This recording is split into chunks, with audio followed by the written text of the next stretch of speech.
So, only storylines I have already touched are appearing here. I don't want to interact with those two for now. Mostly because Tamika, I feel like there's gonna be very little difference.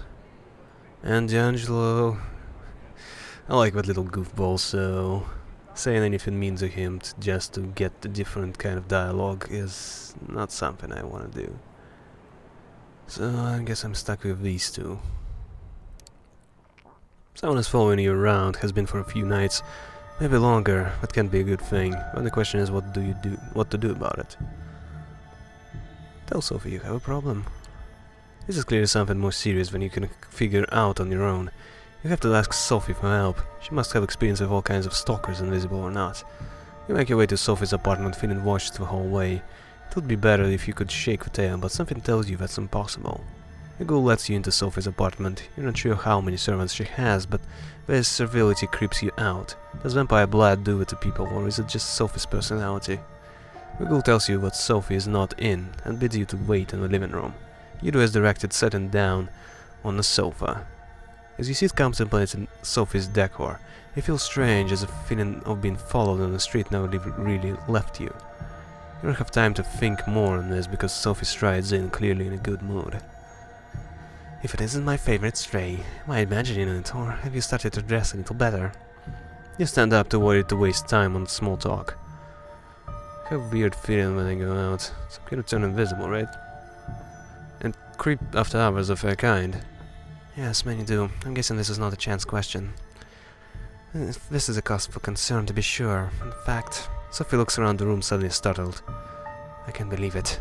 As Sophie stands up, ready to face whatever danger she senses, an invisible force pushes aside her servant standing in the doorway. You hear the door to Sophie's apartment open and close. Sophie sighs and settles back down as a ghoul disappears into the hallway in a vain effort to catch the stalker. I suppose I should scold you, but in a town full of Malkavians and Nosferatu, that's probably useless. Sometimes this happens. This is embarrassing. You should be careful. I'll assign one of my servants to watch your haven. You leave Sophie's apartment chastened and confused. If invisible orlocks and jesters can follow you anywhere, how are you supposed to stop it? Perhaps it's all part of the game cannot seem to play with each other. Hard to say if it makes it better or worse. You know, all things considered, it is kinda terrifying. Invisible guys are just walking around and can get you at any moment, and there's nothing you can do about it. You can only get lucky. And that's kind of scary. The streetlights filter into the apartment in a stark white glow, as if someone were shooting a movie outside. Their pieces display a tasteful expanse entirely fitting the image you have of Sophie. It feels as if 1,000 sins have been committed on its premises, most of them under her benevolent hospitality. Sophie comes to greet you as you enter the living room, shaking her head. You understand that people judge me based on how you dress, don't you? Sophie looks at your clothes as if resigned to its sartorial limitations. I don't know what that is. I've tried to dress inconspicuously because of a masquerade. That's very sensible of you. I suppose I should recommend you for that. Sophie walks to the window and looks out, the streetlights playing on her features. She reminds you of a queen contemplating the unfortunate limitations of her subjects. You'd think that as a vampire, at least we wouldn't have to worry about the vultures of a press. Unfortunately, when you have power and ability, there are always parasites trying to feed on you. I'll go a bit busted up. I used to have a journalist friend. And you know what they're like. Sophie steps away from the window and settles down on a sofa, wine glass with red liquid in it, blood treated as not to spoil. You become good at noticing the scent, even from a distance. She doesn't offer you any as you cautiously sit down across from her. Although I could definitely use some. This awful man has been stalking my apartment with a camera. He's gone through my trash, talked to the neighbors. Please be a dear and explain to him that there's nothing for him here. Is this about the masquerade? That's a big deal for us, right? Indeed, you're learning. This must happen often. Crap, I don't remember what I picked last time. Dangerous? Unavoidable? Unavoidable? When I fake mortal lives? Do you really think you can tell me how to live? Do I get something out of this? Am I in danger?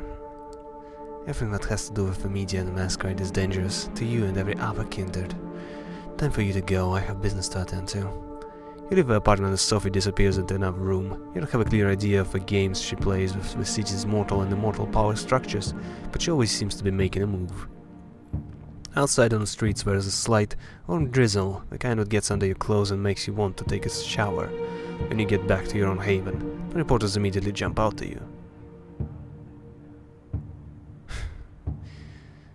What if I use this, get really hungry and just kill him? New York smells of people, thousands and thousands of them packed together.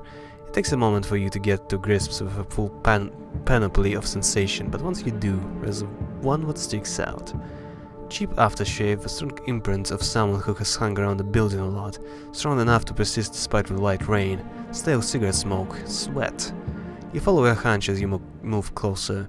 You reflect on how sometimes being kindred makes things so easy. You enter an alley, a dingy space between two tall buildings. Once upon a time, a place like this must have worried you, made you think of muggings and violence. Now it's clear the most dangerous thing here is you. The man you're following seems to realize this too. He holds his camera in front of him like a shield, its heavy objective resting on his paunch. At the start you recognize him. You remember the face, the shaded sunglasses from a picture next to byline in some trashy paper, someone thrusting at your face in the company party. His name is Frank Daughtry, and he'd taken pictures of one of your investors feeding up a sex worker at a nightclub. You'd been there too, and the funny thing was, what Daughtry showed in the photo was just the tip of an iceberg. After all, work hard and play hard was the order of the day. I don't want any more details on that. Hey, don't go around scaring people like that. I'm a huge fan. Welcome to Knuckletown. Fat man, let's make this fun for at least one of us. Whoa, a reporter! So, can I just kill you then? So, reporter, huh? Yes, the walkers and dies in the darkness, as we say. It's a double coffin. Do you live here? I'm watching a story about the local resident. Her name is Sophie Langley. Everyone knows her in high society circles. Here's a redhead, pretty as a picture, and there were a lot of pictures of her through the years. That's the thing, in fact. Look at this. Frank pulls the photos and shows it, blah blah blah blah blah. That's strange. What do you think is going on? Let's go with this. So you're a stalker of some sort? Come on, I'm just doing my job. A stalker job?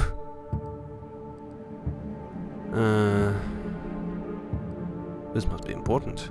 You're Frank Daughtry, legendary reporter, so this must be important. Frank is visibly delighted by your words, no matter how insincere they were. Oh, I tried to make it as insincere as I possibly could. As a reporter, you never know where the story will take you. Of course. 3 words, extreme plastic surgery. All the celebrities do it. Only her doctor is better than the rest. He looked critically at the photos on Frank's phone. Hook me up with this medical doctor. You're looking for a doctor in the alley. Might as well do this. I'm just curious about the different answers. I would never pick this. So you think she's like 70 and plastic surgery makes her look 30? Think Frank, buddy, no surgeon is that good. Frank looked deflated. He probably already arrived at the same conclusion. Despite his greasy appearance, he's a reporter after all. So, how would you explain it? Ancient medicines. There are a lot of ancient medicines that modern science doesn't understand. Oh, but medicines. Come on, Mr. City. I got to have something usable. Yeah. The powers of blood make kindred fearsome killers. Looking at Frankie, decide that you can administer this beatdown without help from your undead nature. I wanted to punch you from the moment I saw you. You punch Frank in the mouth. Perhaps the most important thing about your vampiric existence is getting used to violence. You have to hunt, defend yourself. Frank falls down on one knee. This is not defending yourself. Please, don't! You smack Frank across the face. You feel his perspiration stick into your skin. Blood wells from his mouth and you have a sudden urge to bite down and drink. Yes! Do it! Sophie might get upset, but I'm gonna do it anyway. Sophie probably won't appreciate a corpse in an alley next to her home, so you restrain yourself. Frank is on all fours on the wet ground. You pick up his camera and casually fling it into a wall until the photo lens breaks off. Oh my god, please don't. Stay away and this won't happen again. Run. Run your mouth and I'll break the rest of your teeth. I'll just hit you some more, what do you say? Frank staggers upright and runs out of the alley as best he's able, leaving his ruined camera behind. You look after his receding figure, wondering if he'll have the courage to return. Oh, yes. Sometimes it's good to do something like that. And yes, this has been too short. Sophie requests your presence tonight, and it seems urgent. You find her already waiting for you and clearly considering something. It takes some minutes of awkward silence before she speaks. I require your assistance, Josephine. This is a matter of great importance, and what I need to ask you to resolve for me. You will find what I'm about to say surprising, I'm sure, but I need you to hear me out. I need to contact an important anarch figure in NYC and arrange a meeting for us. I'll be setting a trap, right? You need me to set it up so you can deal a blow to it. No, not immediately anyway. I intend to meet with them in good faith, but I realize how ridiculous it may sound to you. You will find that with this, as with many other things, the Camarilla policies have more than their share of hypocrisy inherent to them. It comes hand in hand with fusing medieval power structures. What we are forbidden to do, the prince may do willingly. Some of those things can be done in the open. Ours are kept secret as not to invite discord and discontent. I need to contact a man named Torque. He's an influential member of the movement and, like most of them, very suspicious of a Camarilla. That's why I'm sending you to extend my invitation. I don't know, he'll talk to me. Why me? Why not go yourself? What are you scheming? I don't remember what I asked last time.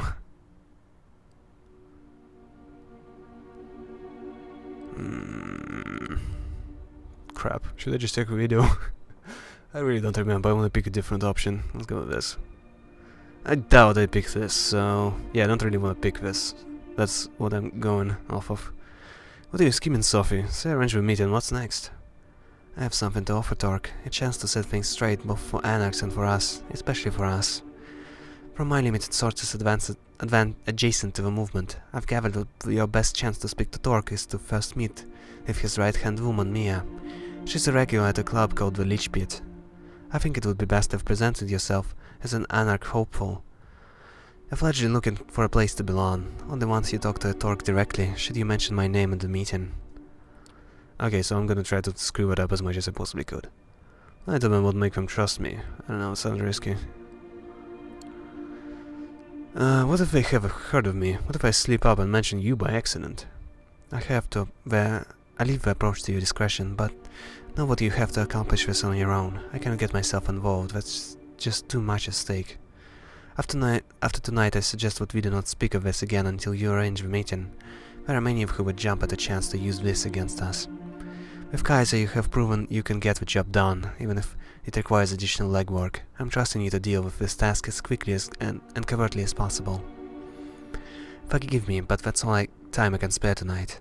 What I'm asking of you is just a part of a bigger whole. Trust me, it will all be worth it.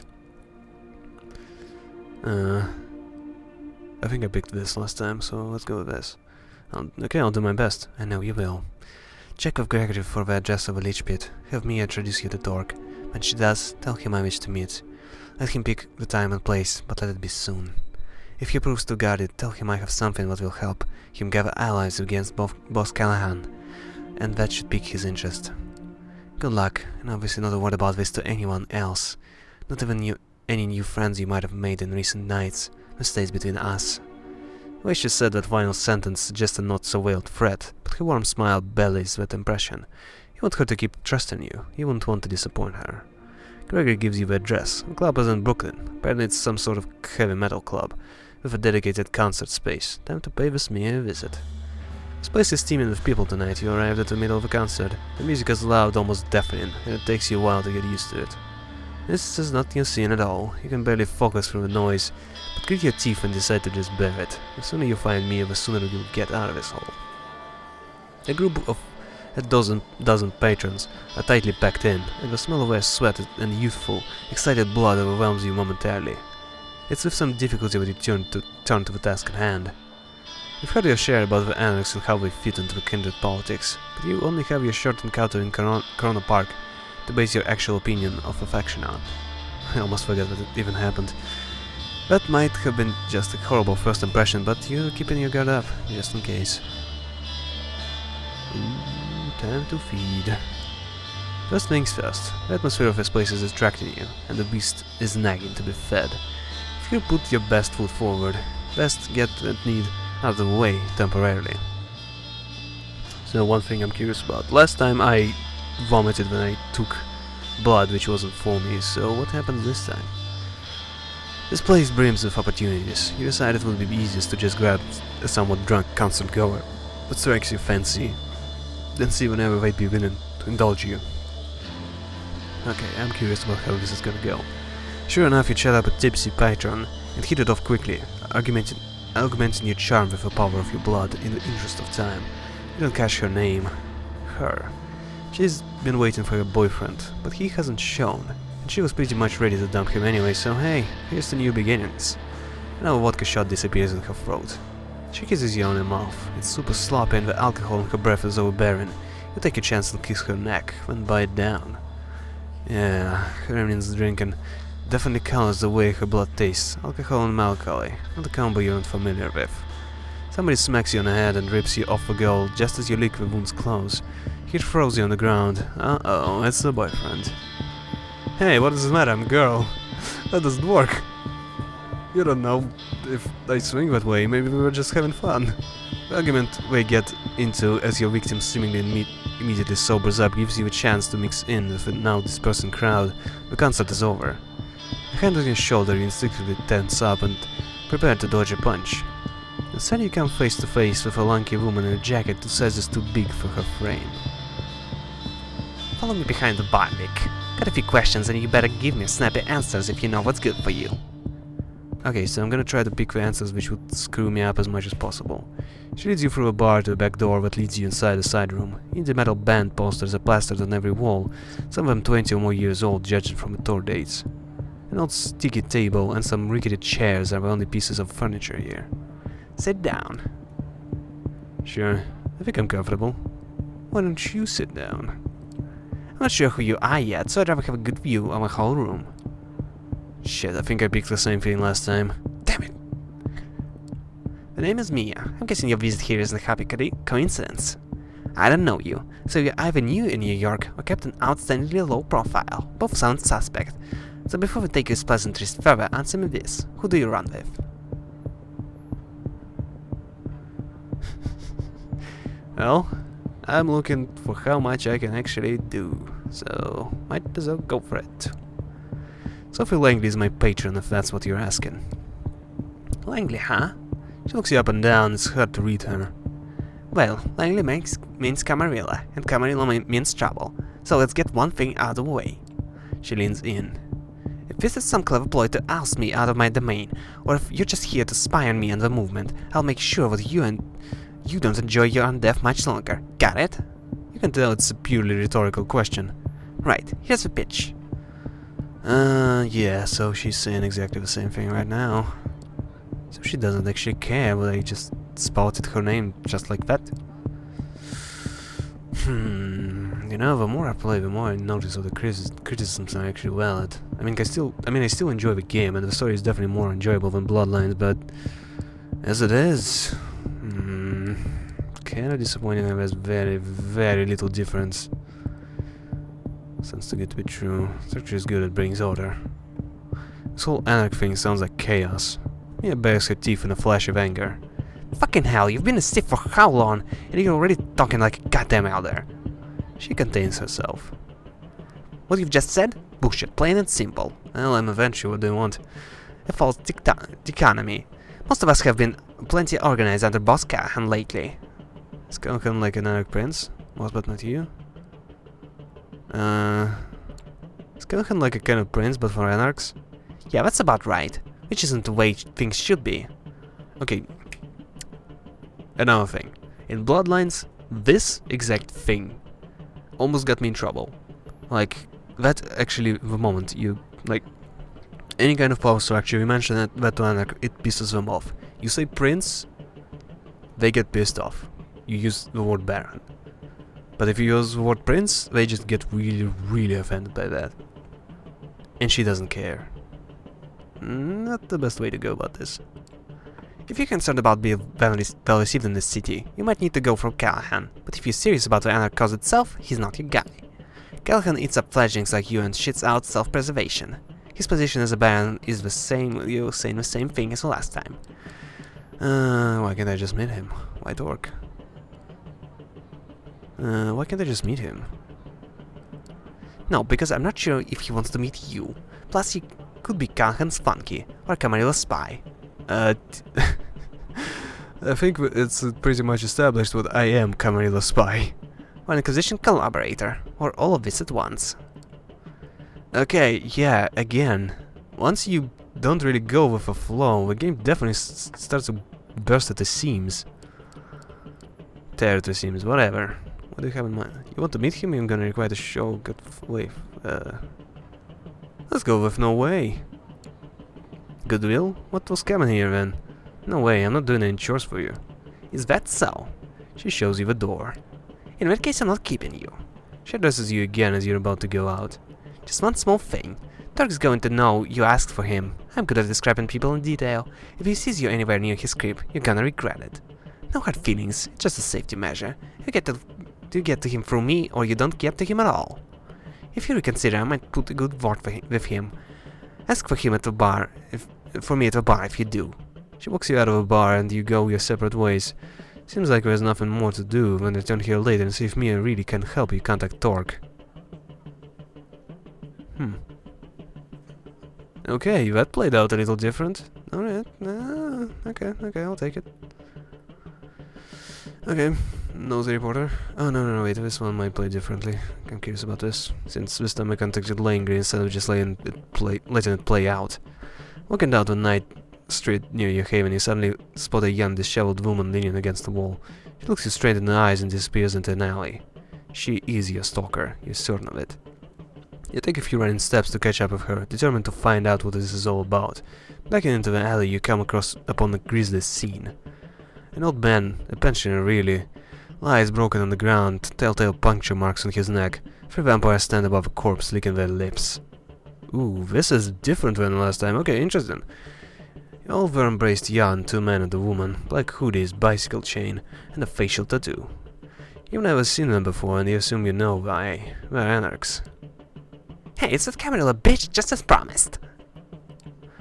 I like beating up this privileged little shit. You walked into the simplest ambush in the world. The woman you saw briefly at the mouth of the alley is nowhere in sight. Perhaps that shouldn't be surprising given her obvious powers of invisibility. Well, blood is nowhere to be seen. Well, I'm Venture, so I'm not really looking for a beatdown. I might have a step away. Well, let's calm down. There's no need for violence. The anarchs come closer, crowding you menacingly. Wait. Okay, that's one sprite you should not have used for this. What the hell? Oh yeah? What if I'd like a bit of violence? This is Camarilla territory. Yeah, let's go with Camarilla. This is Camarilla territory. No matter how tough you are, you don't want to cause trouble here. The anarchs look at each other uncertainly. They're clearly mindful of Camarilla power. One of them whispers to the others. Maybe this is a bad idea. Callahan said I've got to be careful around the ivories. The anarch glanced at you nervously. You tried to look authoritative, unconcerned, as if you knew the Camarilla had your back. Maybe it does. It's hard to figure out what the different shadow organizations really mean, but the Camarilla has power. That much is clear. Next time we see you, you're fucked! The anarchs walk past you to the street, shoving you around a little. Once they're gone, you take stock of the situation. There's a corpse on the ground. Your mysterious stalker doesn't seem to mind if you get hurt. You're about to leave, but your conscience doesn't let you, but to preserve the masquerade. You kneel to lick the dead man's wounds closed before you leave the alley. Okay, how long has it been going on? 25 minutes. Doesn't feel like it. Okay. I'm just gonna do one more day. Seems to go a little too fast lately. You have your doubts about Mia and whenever she's really the way to contact Torque, but as you wake up tonight you can't figure out any better options. Maybe despite your last night's goodbye, Mia's still open to accepting your help, it's worth a shot. You arrive at the leech pit, finding it less rowdy than the last time. The bar is still packed, but the scene is empty tonight. Instead, the old crackling speakers are playing music what would probably sound like noise, even on the high-end hardware. Mia's nowhere to be seen, but you do remember she requested that you ask for her at the bar. You approach the bar as the bartender is done pouring a beer to an older guy in a grayed out, fraying Iron Maiden t-shirt. She turns to you. What can I get you? Is Mia around? I was told to ask about Mia.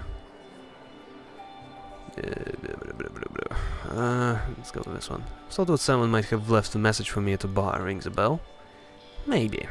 She looks you up and down, and a spark of recollection shines in her eye.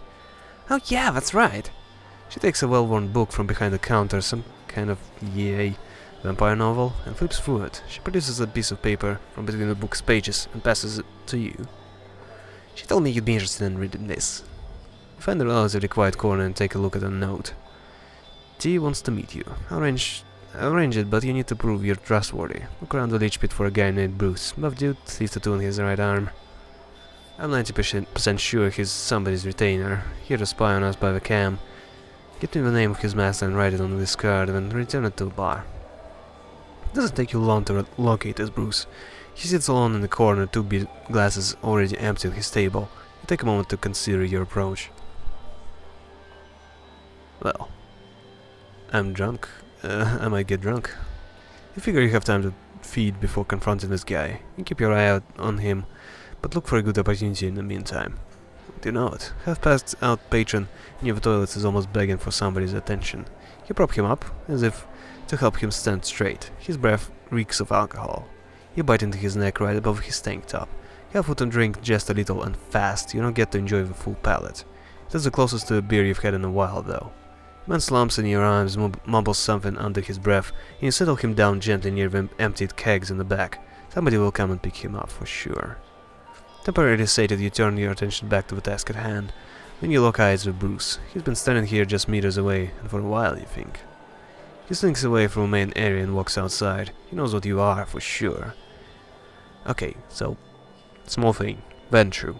Ventru are very, very picky about their blood, which was established at the beginning of this game. Here, random drunk guy, nothing about his blood spelled out, what he is a tasty treat. Nothing. And yet, I don't throw up. So many inconsistencies. Yeah, definitely problems with this game are apparent. Yo, the feeling you'd come for me. Smoke. He pushes the lighter close to you, flame triggering the primal fear in you that forces you to take a step back and bump into our patient who's just leaving the bar. Yeah, I didn't think so. They've been staring at me at the bar before. What do you want? Haven't. It's just business. I know you're a spy. I know you're here because somebody asked you to spy on this place. I need that somebody's name. Yeah, tough luck. He flicks his cigarette at you and you flinch. It's all it takes for him to dash away, much faster than a human should be able to. He's bolting, alright.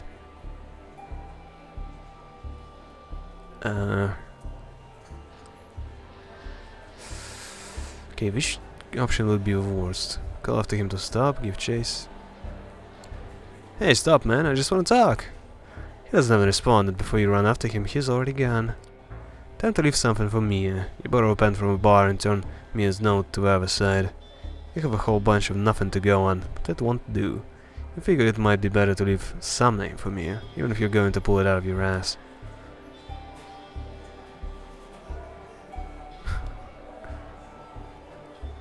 Okay, if I leave no name... Crap, I'm actually curious about this. Let's go with Arturo. He seems like the biggest dick. I mean, I already know he's a big mastermind.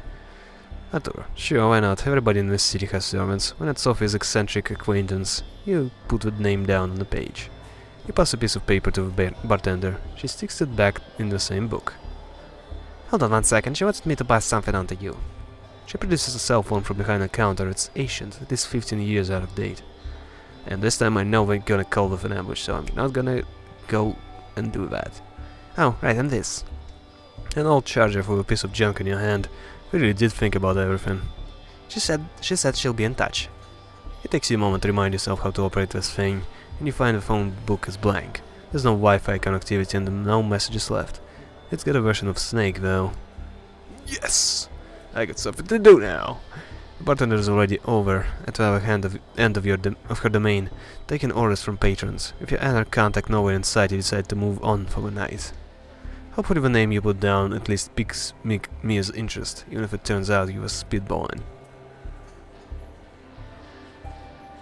Now, Deltry. The server is cold and windy as you walk to Sophie's apartment. As a vampire, it doesn't matter anymore. You may have been saddled with eternal hunger, but at least you can ignore the wind chill. Just as you come to the doors of Sophie's building, she storms out, murmuring into her phone. Yes, I know, don't worry. I trust you to handle it. You've heard Sophie talk to her associates before. It's always the same generalities and vague suggestions. It makes you think she's involved in mysterious machinations, yet doesn't tell you anything. Sophie's dressed to kill, but there's nothing unusual in that. She likes to make an impression. A black car with tinted windows is waiting for her in the back of the door, in front of the door.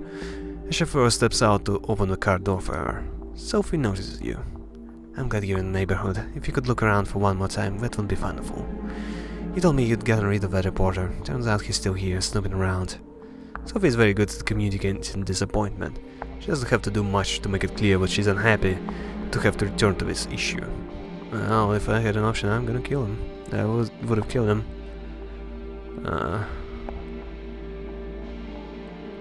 I'm sorry. No fixes, don't worry. I would never doubt you.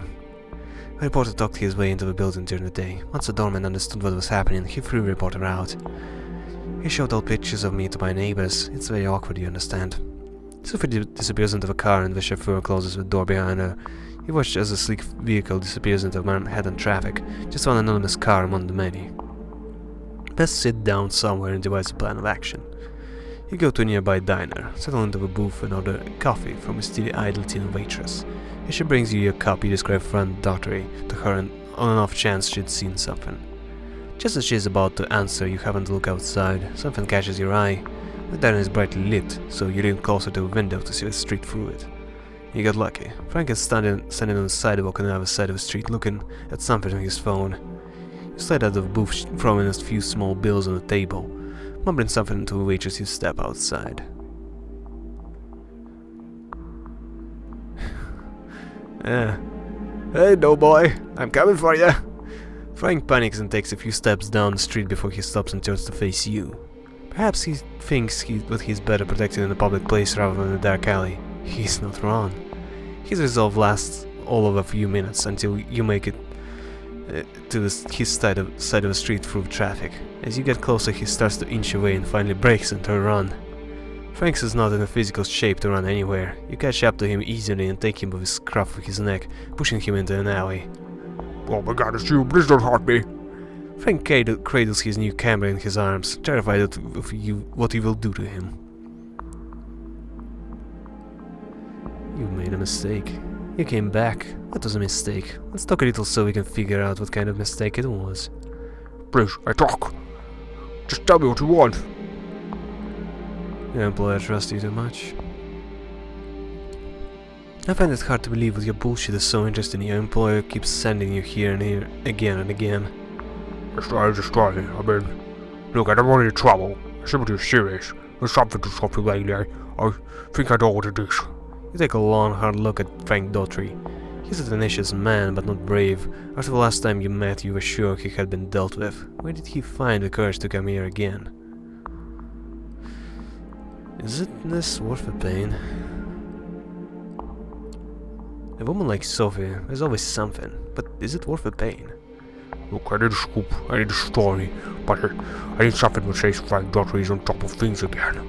Nobody respects me. I get no respect.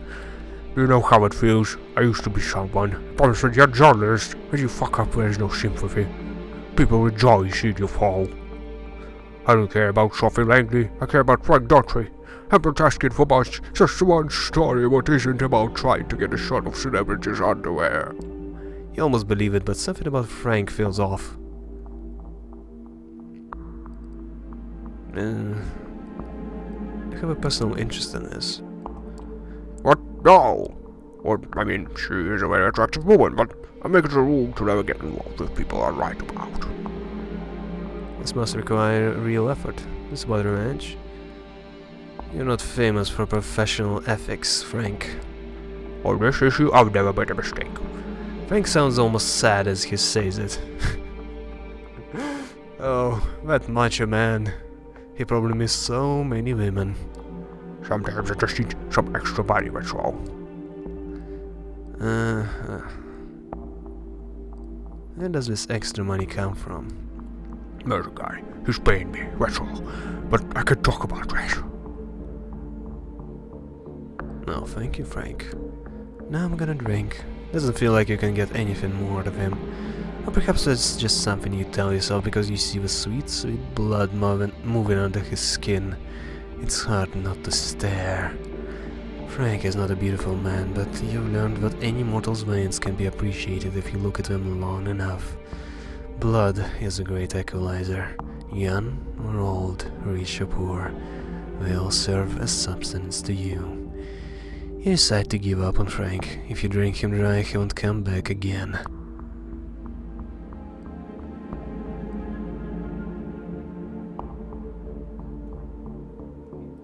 The moment you decided to drink Frank dry, you cease to see him as a person. It's just a feed-in, nothing more. You push Frank against the wall and keep him there with the weight of your body. You bite into his neck as he is feebly struggling. You feel the rich blood seep into your mouth. You suck greedily. So far, the joy of feeding hasn't faded. Perhaps it never will. Frank knows you're doing something horrible to him, but the blood escaping his body makes it impossible for him to resist. He moans and pleads faintly, but you just keep drinking.